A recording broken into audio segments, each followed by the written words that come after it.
자, 기도하겠습니다. 사랑의 하나님, 은혜를 감사합니다. 아버지 하나님의 말씀을 선포합니다. 이 말씀이 선포되질 때 하늘문을 열어주셔서 아버지 하나님 저희들에게 그 말씀이 깨달아지게 도와주시옵시고 은혜가 되게 도와주시옵시고 내 삶 속에 적용되게 하여 주시옵소서.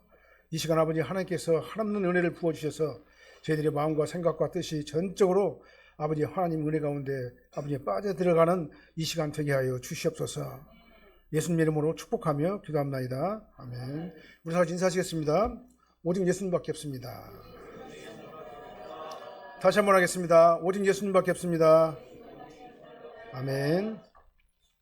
저는 에스더서를 지난주에 이어가지고 오늘 두 번째 설교를 하면서요, 이것이 하나님이라는 단어는 하나도 나오지 않는데 그 진행되어지는 모든 단계들을 다 보게 되면은 하나님의 섭리와 하나님의 계획과 은혜 가운데 있다는 것을 다시 한번 깨닫게 됩니다. 에스더 1장에서는 그 인도에서부터 아프리카 구수지역에 이르는 127도를 통치하는 페르시아 대제국의 패권국가의 왕 아하스로 왕이 잔치를 베풀었죠. 잔치를 베푼 자리에서 이제 마지막 그 잔치 자리에서 와스티를 갖다가 지금 이제 불렀잖아요. 근데 와스티가 안 와버렸잖아요. 그래서 와스티가 폐위되는 그러한 사건을 지난주에 우리가 소개를 했습니다. 그리고 와스티가 폐위되는 과정을 갖다가 자세하게 살펴보면서 참으로 이해할 수 없는 그러한 이유로 그 대제국, 아주 제도권, 아주 잘 정비된 그 나라의 법 테두리 안에 있는 그 나라의 그 일들이 참으로 이해갈 수 없는 그런 이유로 왕위가 폐위가 된 사실을 우리가 생각을 해봤습니다. 왕이 술 취해가지고 술기운에 법도를 어기면서 왕비를 남자들의 잔치에 오라고 해가지고 그런 그 치욕스러운 그런 명령을 했는데도 불구하고 왕후가 거절하니까 왕이 화가 나가지고는 법을 잘하는 신하들에게 어떻게 하면 좋겠냐 법도를 갖다 물어봤잖아요. 그런데 그 신하들은 또 왕의 눈치를 살펴보면서 왕의 입맛에 맞는 자문을 또 해주었어요. 왕이 왕명을 거부한 왕비를 그냥 놔둬버리면 세상의 모든 여인들이 남편들을 멸시할 것이니까 왕후를 반드시 폐위하고 새 왕후를 맞으라고 이렇게 간청을 한 거죠. 이 비논리적이고 아주 이상한 자문을 해주었죠. 그런데 왕은 또 이 간신들의 자문을 옳게 여기고 난 다음에 왕후를 폐위를 시켜버렸습니다. 폐위를 시킬 뿐만 아니라 아주 그냥 딱 못을 박아버렸어요. 그냥 공문을 딱 만들어가지고 전국 127도에 다 보내버렸어요. 이제 왕도 돌이킬 수 없는 그런 상황까지 오게 된 거다 그 말이죠. 이것이 우리가 지난주에 생각했던 1장의 내용이잖아요. 그렇다면은 이 사건이 여기서 그냥 끝나버린다면은 이것이 성경에 기록될 만한 그런 영감이 될 수가 없겠죠. 그러니까 하나님은 뭐냐면은 기독교 안에 갇혀 있는 분이 아니셔요. 하나님은요. 일반 은총과 특별계시, 일반 계시와 특별계시를 전체적으로 섭리하시고 통제하시는 분이 바로 하나님이시다 그 말이죠. 그러니까 일반 계시 은혜 아래에 있는 믿지 않는 자들도 결국은 하나님의 섭리와 은혜 안에 다 질서대로 움직이고 있다는 사실을 우리가 알아야 된다 그 말이죠. 왜 그러냐면 하나님은 역사를 주관하시고 모든 인류의 모든 환경과 모든 우주 만물을 통치하시고 섭리하시는 분이 바로 하나님이시기 때문에 그렇습니다. 그래서 내가 지난주 저지난주도 계속해서 말씀드렸잖아요. 세상에 우연이라는 것은 없다. 지극히 우연처럼 보이는 일이라 할지라도 그것이 다 하나님의 섭리 안에 있는 일들이다라고 이렇게 말씀을 드린 적이 있습니다. 하나님께서는 인간을 창조하실 적에 기계로 안 만들었어요. 기계로 만들었으면 로봇같이 그냥 명령어 딱 주입하면 그 커맨드에 따라서 움직이는 게 바로 기계잖아요. 컴퓨터도 그러잖아요. 명령어를 딱 집어넣으면 그 명령대로만 움직이는 게 컴퓨터 아니겠습니까? 하나님께서는 인간을 이렇게 컴퓨터나 기계로 만드시지 않으셨어요. 인격적인 존재로 만드셨다 그 말입니다. 인격적인 존재로 만드셨다 뭐냐면은 각자에게 자유의지를 주셨다 그 말이에요. 자유의지. 그래서 스스로 판단하고 결정하고 행동할 수 있도록 우리 인간을 그렇게 창조하셔서 그게 바로 영적인 존재로 창조하신 거예요. 그래서 우리 인간들은 각자가 자유의지대로 행동하고 그 결과는 누가 책임져야 되느냐? 전적으로 행동을 한 자유의지를 가진 인간의 본인이 스스로 감당해야 될 책임도 같이 따르게 되는 거다 그 말이죠. 마찬가지입니다. 하나님께서는 독생자를 이 땅에 보내셨어요.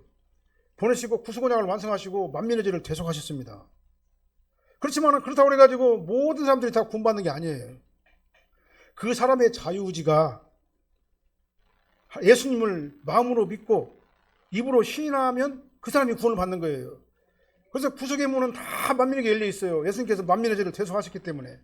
그러면 누가 구원받냐면 바로 예수님을 주로 시인하고 마음으로 믿고 성령으로 거듭나가지고 하나님의 자녀가 된 자만이 구원을 받는다 그 말이죠. 이게 바로 하나님께서 정하신 구원의 방법이에요. 왜 그렇게 정했냐라고 말하면 하나님께서 그렇게 하셨다 그 말입니다. 그래서 우리는 그 구원의 방법대로 우리는 예수님을 믿기만 하면 되는 겁니다. 예수님을 입으로 시인하기만 하면 되는 거예요. 여기서 뭘 하나 더하거나 뺄 필요가 없는 겁니다. 이게 바로 하나님께서 정하신 구원의 방법이에요. 오늘 본문에 보면은요, 왕의 폐위 사건도 마찬가지예요.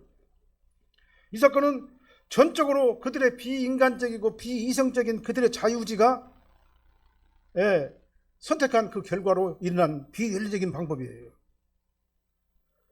이 과정이 이렇게 우리가 생각해 볼 적에 비인격적이고 비인권적이고 비정상적인 방법으로 이 사건이 진행돼 가지고 왕위가 폐위됐지만 하나님께서 그들에게 범죄하도록 그 죄를 조장하신 것이 아니다 그 말입니다. 그들의 마음을 움직여 가지고 죄를 짓도록 조장한 게 아니다 그 말이에요.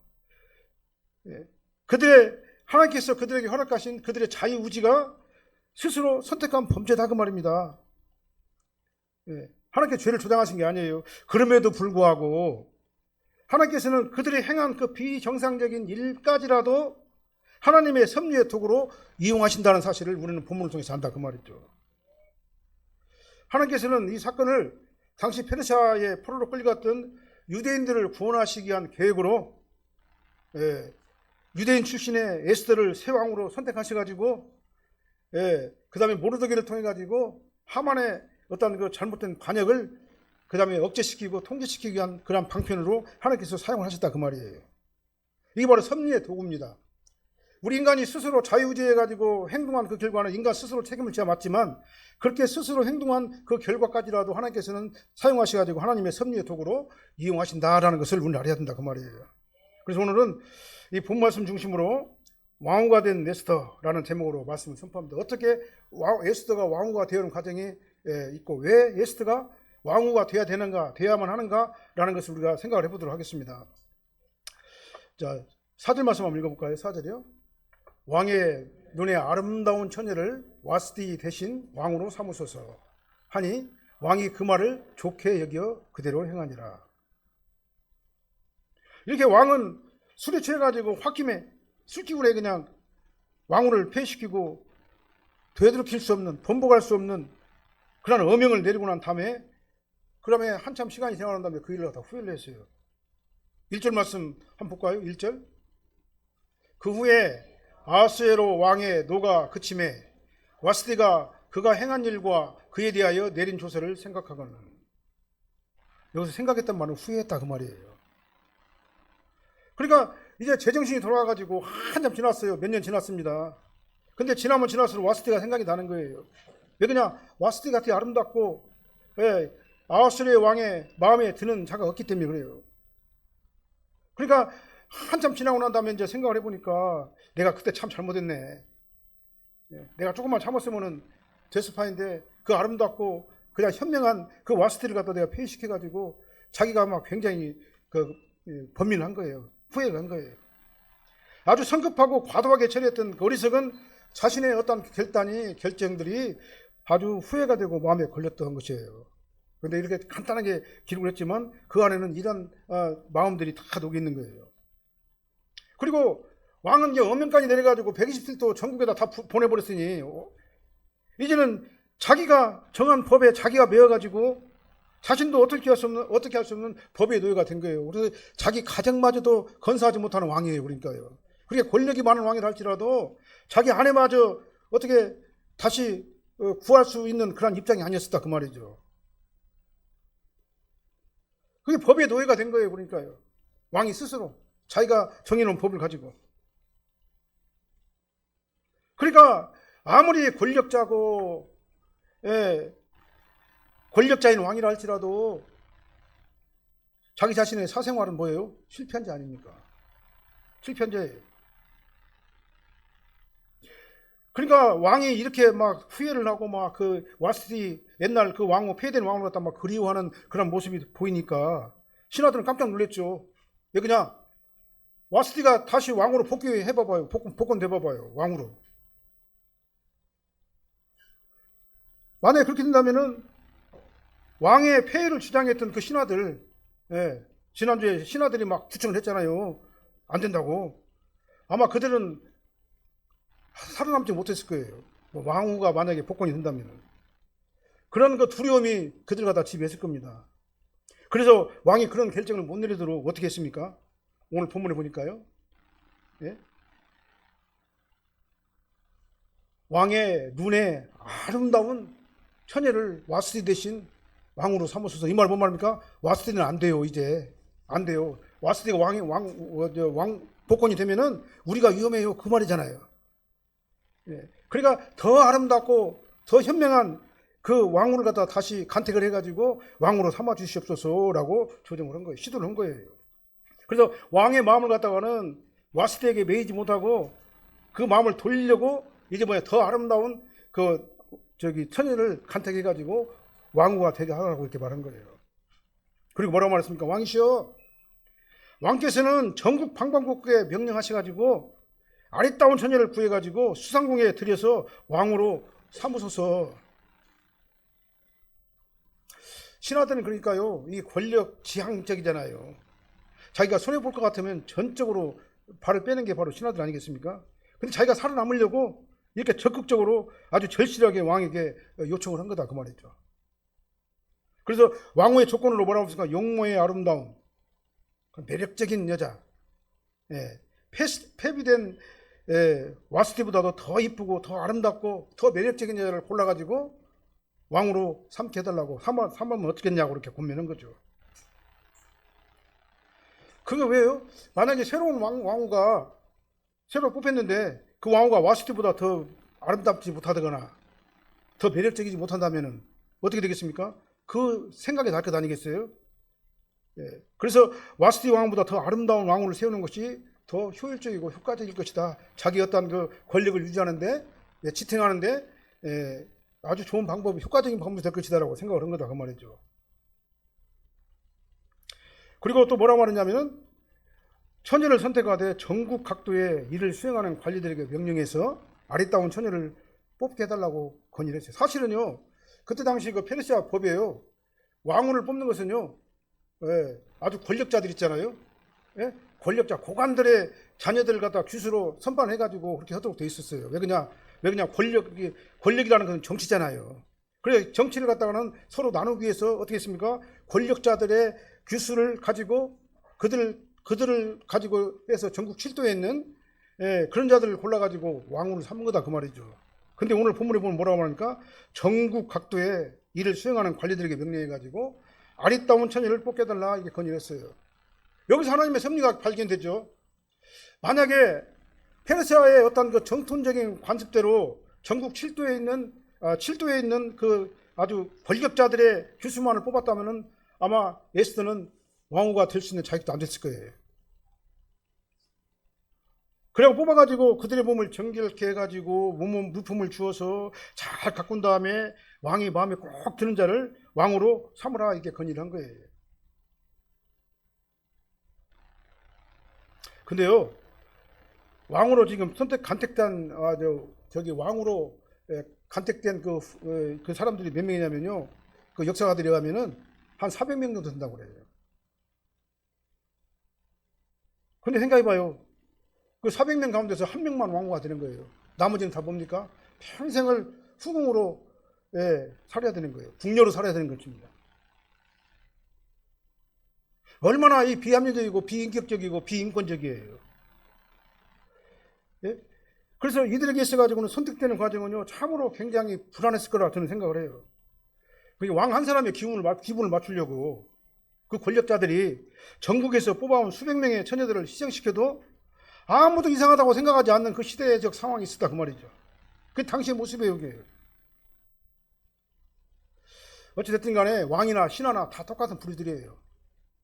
나만 잘 되면 딴 사람들은 피해를 봐도 괜찮고, 나만 잘 되면은 내가 권력을 유지하게 되면은 다른 사람들은 어떻게 되어도 상관이 없다라고 생각하는 자들이에요. 아주 더러운 냄새를 풍기는 자들이죠. 아주 이기적이고 아주 저열한 그러한 그 권력 집단의 이러한 그 냄새나는 모습이에요. 그리고 왕은 또 뭐라고 말해서 이런 관신들의 이 공고를 다 좋게 했겠다고 그랬어요 또. 그리고 허락을 했어요. 방금 전까지만 하더라도 와스들을 폐위한 것 때문에 막 후회를 하면서 막 괴로워했던 그 왕이 간신들의 제안에 홀딱 또 넘어가 버렸어요. 그게 이 왕을 보게 되면요 귀가 얇은 것 같아요, 굉장히. 네? 왕 제가 간신 신하들이 이렇게 얘기하니까 또 그냥 홀딱 넘어가 버려 갖고 어떻게 했습니까? 그냥 그러다 허락을 했어요. 그리고 왕으로서 이 귀가 얇아가지고 이 말하면 이리 가고 저 말하면 저리 흘러가는 그 모습이 정말 왕으로서 자질이 있는 것인가, 여기 의심을 해보게 되는 겁니다. 그럴 줄도 모르고 본인은 뭐라고 말합니까? 내 결정은 오류가 없다고 생각하면서 양심의 가책을 느끼지 못하는 그러한 심리 상태가 그의 왕의 모습인가 아닌가 이렇게 생각을 합니다. 결과적으로도요, 그 왕은 어떻게 됐냐면 결국은 자기가 그렇게 신뢰하던 그 신하들에 의해 가지고 역사에 의하면 간신들에게 암살당하고 비참한 인생을 하다 맞이했어요. 우리의 신앙생활도 마찬가지입니다. 교회에서 설교를 하는데 내 귀에 딱 듣기 좋은 소리만 들으려고 그래요. 네. 그런데 교회에서 듣기 좋은 설교를 해도 은혜를 받아야 되지만 잘못된 것을 바로잡아주는 설교, 그 다음에 영적으로 사는 설교, 내가 좀 부담이 되지만, 내가 좀 부담을 느끼게 되지만 영적으로 사는 설교를 하더라도 우리는 마음을 상하면 안 돼요. 우리는 겸손하게 말씀을 갖다 받아들일 수 있는 그런 자세가 우리가 돼야 된다 그 말이죠. 그게 바로 성숙한 신앙인의 모습이죠.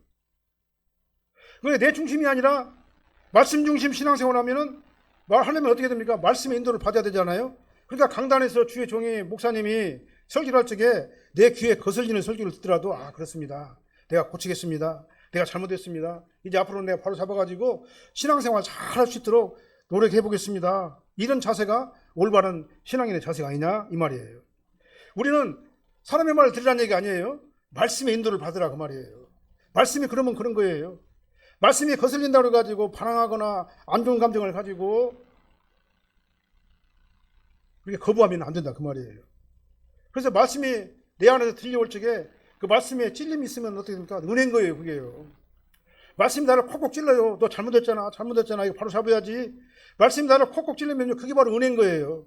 말씀이 콕콕 찔러도 은혜를 받지 못하는 사람들이 있어요. 나하고는 아무 상관없는 일이라고 생각하는 사람들이 있어요. 그렇지만 말씀이 나를 콕콕 찔리면 그 말씀을 딱 받아들여가지고 그 말씀대로 주여 알았습니다. 회개하겠습니다. 고치겠습니다. 이런 자세를 가진 신앙생활을 하는 자가 정말 성숙한 신앙생활이 아니겠냐 이 말입니다. 그 성도가 바로 지혜롭고 복된 성도인 줄로 믿으시길 바랍니다. 그리고 왕궁으로 들어가는 에스더를 볼 수가 있어요. 5절로 11절 말씀에 보면은 되는데요. 8절만 한번 읽어볼게요. 8절만.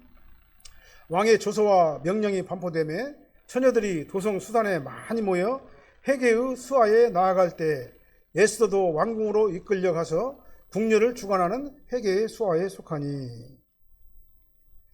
그러니까 이 본문 5절로부터 11절 말씀은요, 에스더가 와스디를 대신해가지고 전 왕후인 와스디를 대신해가지고 왕후가 되려고 지원한 다른 젊은 여인들과 함께 왕궁에 도착해가지고 이제 경쟁을 벌이는 그런 내용이에요.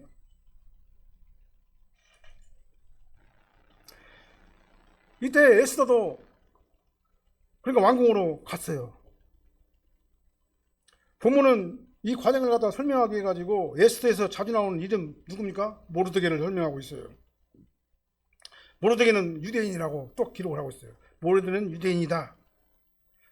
바벨론에 포로로 끌려가가지고 거기에 정착한 거류민 디아스포라다 라고 소개를 하고 있어요. 그러니까 이 소개를 한 그 이유가 있겠죠. 그 다음에 모르드게 삼촌이 있었는데 삼촌의 딸인데 그 삼촌이 일찍 죽어가지고 혼자가 된 사람이 바로 누구냐면은 에스더다 이렇게 말하고 있죠. 그 에스더에 대한 어떤 그 신원도 얘기를 해주고 있죠. 그리고 모르드게가 에스더를 데리고 와가지고 양녀로 삼았다. 자기 딸처럼 키웠다 그 말이에요. 그러니까 그들은 유대인이고 그들을 통해 가지고 당시 하만이 계획한 유대인 말살 정책을 막으시려는 하나님의 계획과 섭리가 있었다라고 예시를 해주는 그러한 그 암시를 해주는 그러한 말씀을 하고 있는 거죠. 그리고 에스더가 왕궁에 들어가게 된 것이 모르드게의 허락으로 에스더가 왕궁으로 들어가게 됐다는 사실도 우리가 암시해주고 있잖아요. 그리고 그것이 유대인들을 갖다가 구원하는, 유다를 구원하는, 유다인들을 구원하는 아주 결정적인 역할을 했다라고 이렇게 된 거예요. 그 다음 7절 말씀 보면은요, 또 다른 암시가 있어요. 에스더가 전 왕후인 와스티를 대신하게 될 그녀의 미래를 암시하는 게 있어요. 그건 바로 뭐냐면, 에스더는 용모가 곱고 아름다운 처녀였었다. 여기서 용모가 곱고 아름다운 처녀란 말은 뭔 말이냐면요, 이 곱다는 말도 아름답다는 얘기고 아름답다는 말도 아름답다는 얘기예요. 그게 같은 비슷한 말을 갖다가는 연결해가지고 두 번을 반복한다는 것은 히브리 수다법에서 강조용법을 하는 거예요. 아름답고 아름답다 그 말입니다. 아주 아름다운 여인이었다 그 말이에요. 그래서 에스더는 용모가 곱고 아름다운 처녀였었다. 이 말이 뭔 말입니까? 아주 아름답고 아름다운 여자이기 때문에 이 사람이 바로 앞으로 왕후가 될 것이다 라는 것을 갖다 암시해주는 말이잖아요. 다른 후보들도 뭐냐면은 그 선발 조건이 뭐냐면 아름다운 여인들을 용모가 아름다운 여인들을 고르라고 뽑으라고 그랬잖아요. 근데 한 번만 얘기했잖아요. 아름다운. 근데 곱고 아름답다라고 에스더에게는 곱다는 말을 하나 더 첨가를 더했다 그 말이죠. 그래서 에스더는 다른 사람들 가운데서도 다른 그 후궁들 가운데서도 가장 눈에 띄는 사람이었었다라는 것을 이렇게 표현하고 있는 거예요. 그래서 이제는 수많은 처녀들과 함께 왕궁인 수산성으로 들어가가지고 궁녀를 주관하는 내시인 헤게의 관리를 받게 됐어요. 9절 말씀 한번 읽어보게요. 9절이요. 헤게가 이 처녀를 좋게 보고 은혜를 베풀어 몸을 정결케 할 물품과 일용품을 곧 주며 또 왕궁에서 의뢰 주는 7 궁녀를 주고 에스더와 그 궁녀들을 후궁 아름다운 처소로 옮기더라. 근데요, 이 궁녀들을 관리하는 그 관리장이죠. 이 관리장인 헤게도 에스더를 좋게 봤다고 그랬어요. 왜 헤게가 이 처녀를 좋게 봤다고 그러잖아요. 그래서 몸을 정결하게 해줬다. 그 일로 양푼을 갖다가 곧 줬다고 그랬습니다. 곧 줬단 말은 뭔 말이냐면요, 그냥 서둘러 가지고 즉시 줬다 그 말이에요. 서둘러서 신속하게 공급해 줬다 그 말입니다. 그러니까 물품을 공급해 줬을 뿐만 아니라 곧이라는 단어죠. 곧 줬다 그 말입니다. 아주 빨리 신속하게 서둘러 가지고 그 물건을 공급해 줬을 뿐만 아니라 가장 좋은 궁을 또 배정을 해줬어요. 그 다음에 7 궁녀 중에 주었어요. 그 다음에 시중을 들겠다 그 말이죠. 이거 참으로 놀라운 일이 아닐 수가 없는 겁니다. 객관적으로 보면은요, 에스더는 고아나 다름없잖아요. 그 다음에 소수민족 유대인, 그것도 포로 출신의 유대인의 가문이잖아요.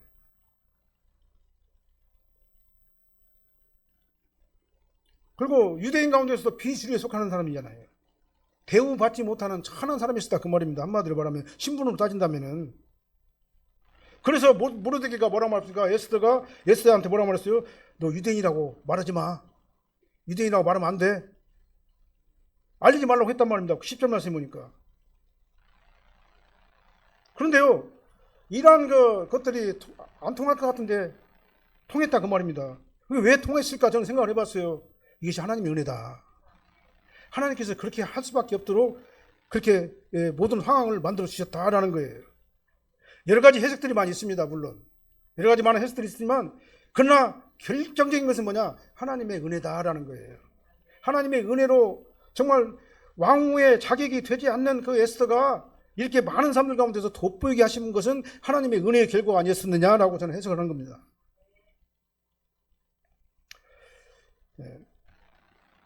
그리고 너무나 허술하잖아요. 유대인이라고 안 한다고 그걸 모를까요? 적어도 페르시아 그 대제국이잖아요.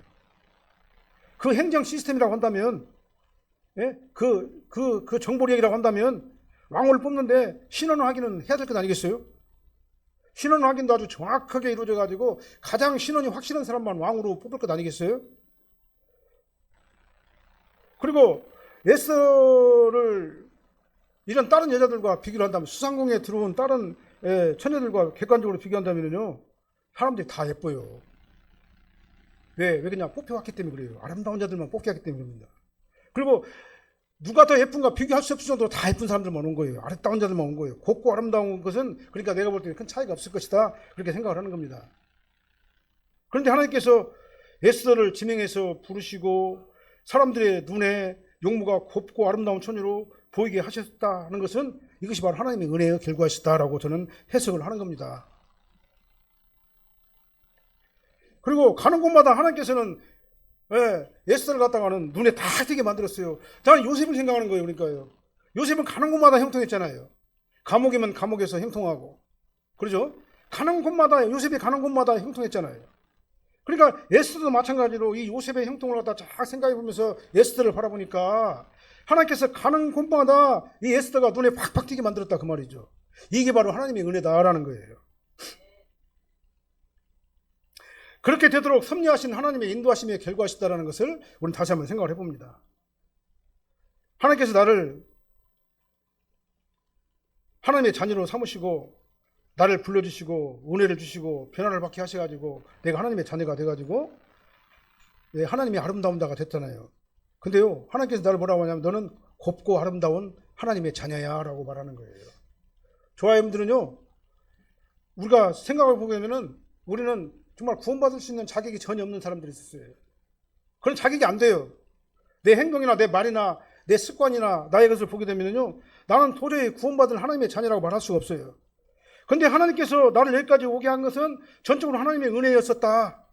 나를 딱 집어서 불러주시고 하나님의 자녀를 삼아주시고 변화받게 해주셔가지고 천국 시민권자가 되게 하시고 뭐라고 말하냐, 너는 영적인 용모가 곱고 아름다운 하나님의 자녀야 라고 말하는 거예요. 그와 저 여러분들은 어떻게 됐습니까? 나는 실제 나의 모습은 연약하고 부족한 것밖에 없지만 하나님께서는 나를 하나님의 나라의 왕자여 공주를 삼아주신 거다, 그 말입니다. 이게 바로 뭐냐, 곱고 아름다운 자로 우리를 삼아주신 거예요. 이게 은혜가 아니겠습니까? 내가 곱고 아름다운 하나님의 자녀, 하나님 나라의 왕자와 공주가 된 것, 이것같이 더 은혜가 어디 있어요? 그러니까 나는 내가 잘나고 내가 똑똑하고 내가 그럴 만한 능력이 있고 내가 경건하고 막 거룩하고, 내가 아주 그냥 도덕적으로 윤리적으로 아주 깨끗하고 아주 흠이 없는 자라서 하나님께서 나를 선택한 게 아니다, 그 말이에요. 하나님께서 은혜로 아무 조건 없이 나를 하나님의 나라의 왕자와 공주로 삼아 주신 거예요. 그래서 하나님께서는 나를 뭐라고 말하냐면은, 그런 나를 갖다 뭐라고, 예수 그리스도의 옷을 딱 입혀주시고 난 다음에 너는 곱고 아름다운 하나님의 자녀야 라고 말하는 거예요. 이 은혜에 감사하시기를 예수님을 소원합니다. 우리는 곱고 아름다워요. 이 말은 뭐냐, 아름답고 아름다운 하나님의 자녀예요. 그 자녀가 바로 에스더 같은 그런 자녀가 바로 저와 여러분들 줄 믿으시길 바랍니다. 하나님께서 에스더를 지명해서 부르셨어요. 그러니까요. 그 다음에 사람들 눈에 곱고 아름답고 아름다운 처녀로 보이게 하신 거예요. 이것이 하나님의 은혜인 줄로 믿으시길 바랍니다. 그래서 하나님의 은혜 안에 거하는 저와 여러분들은요, 정말 이 말씀 앞에 겸손하게 낮아져가지고, 주여 나 같은 사람을, 더럽고 냄새나고 추한 나 같은 사람을 불러주셔가지고 정말 곱고 고운 하나님의 나라의 자녀가 되게 하심을 감사드립니다. 와스디가 많은 사람들 앞에 그렇게 보이게 된 것은 하나님의 은혜였던 것처럼 저와 여러분들도 하나님의 은혜로 그렇게 된 것이다라는 것을 믿으시기를 예수님으로 소원합니다. 그 다음에 세 번째로 보면은요, 이제 에스더가 왕으로 뽑히는 과정이 12절로 18절 말씀이 나오는데요. 17절 말씀 한번 읽어볼게요. 17절. 왕이 모든 여자보다 에스더를 더 사랑하므로 그가 모든 처녀보다 왕 앞에 더 은총을 얻은지라. 왕이 그의 머리에 관을 씌우고 와스디를 대신하여 왕으로 삼은 후에, 이제 왕이 왕후를 선택할 시간이 왔죠. 1년 동안 잘 바꾸고 훈련 잘 받고 왕궁 교육도 잘 받고, 그래가지고 이제 왕으로 선택되더라도 아주 누구라도 자연스럽게 그 직무를 감당할 수 있을 정도가 됐다, 그 말이에요. 1년 동안 교육 받았으니까. 근데 15절 말씀 보면은요, 에스더를 도우시고 인도하시는 하나님의 손길을 또 느껴요. 제가 볼 적에는요. 한번 읽어볼까요? 15절 하반절이요. 에스더가 차례대로 왕에게 나아갈 때 국녀를 주관하는 내시 회계가 정한 것 외에는 다른 것을 구하지 아니하였으나 모든 보는 자에게 사랑을 받았더라. 다른 사람들은요 막 치장을 했어요. 막 비싼 거, 화려한 거, 매력적인 거, 그런 물품을 가지고 자기가 막 딱 가꿨잖아요. 근데 에스더는 어떻게 했습니까? 그냥 내시가 주는 기본 물품만 가지고 자기 몸을 갖다가 가꿨어요. 그랬는데도 모든 보는 자에게 사랑을 받았더라. 곱고 아름다운 자가 됐다 그 말이죠. 그렇게 보였다 그 말이죠. 그러니까 이 처녀들이 이제 후궁들 1년 동안 교육받고 난 다음에 왕에게 이제 앞으로 나가 보일 적에는요, 그 후궁, 그 처녀가 그러니까 원하는 대로 다 주었어야 돼요. 만약에 자기가 원하는 대로 만족하지 못하면요, 불평했을 거예요. 불평하게 되면은 이 관리들이 아마 추궁을 당할 수도 있었을 거예요. 그러니까 달라는 대로 다 줬어요. 근데 에스더는 어떻게 했습니까? 헤게가 주는 물품 외에는 다른 것을 구하지 않았다. 그런데도 그의 용모는 곱고 아름다웠다. 이 곱고 아름다웠단 말이야. 아름답고 아름다웠다. 뿐만 아니라 에스더가 왕 앞으로 나갔을 때도 왕이 모든 여자보다도 에스더를 더 사랑했다. 이게 하나님의 은혜가 아니겠습니까? 하나님께서 그렇게 됐을 수밖에 없도록 에스더가 가는 곳마다 에스더를 갖다가 형통하게 하신 그 하나님의 은혜를 다시 한번 깨달아 보시기를 바랍니다. 저와 여러분들도 마찬가지입니다. 저와 여러분들이 그냥 여기까지 온 것 같지만 결국은 하나님의 은혜와의 인도하심에 따라서 여기까지 오게 된 거예요. 하나님께서 저와 여러분들 여기까지 인도하셔가지고 하나님의 자녀가 되게 하신 것은요, 정말 내가 잘나고 똑똑하고 내가 그럴 만한 자격이 있기 때문에 여기까지 오게 된 게 아니라는 사실을 우리는 알아야 되는 거예요. 하나님께서 에스더를 갖다가 구원하시는 게 어떻게 했습니까? 아주 빠르고 신속하게 왕의 마음을 갖다 움직여 가지고 에스더를 사랑하는 마음을 주셨다 이 말이에요. 그리고 또 한 가지 또 우리가 앞으로 이제 계속 나타날 그런 상황이 뭐냐면요, 우연히 모르드게가 대궐문을 지키고 있었잖아요. 대궐문을 지키고 있는데 우연히 왕을 시해하려는 왕을 갖다 죽이려고 하는 그런 음모를 갖다가는 그걸 들었어요. 그걸 갖다가 왕실에다 알렸습니다. 알려가지고 그것이 발칵나가지고 그들 어떻게 해요? 그들 갖다가 처형시키고 난 다음에 그들의 계획을 무산시키겠잖아요. 만약에 이것이 사실이라면은 모르드게는 그때 막 두각이 나타났어야 돼요. 이 모르드게가 이 역적들을 잡았다라고. 근데 그 사실을 갖다가 딱 묻어줘 버렸어요. 누가 묻어줬을까요? 하나님께서. 언제 사용하시려고요? 아주 결정적일 때 사용하시려고. 이게 바로 하나님의 은혜의 방편이다 이 말이에요. 제가 말하는 것은요, 물론 인간의 자유로운 의지로 이런 일들이 다 일어났어요.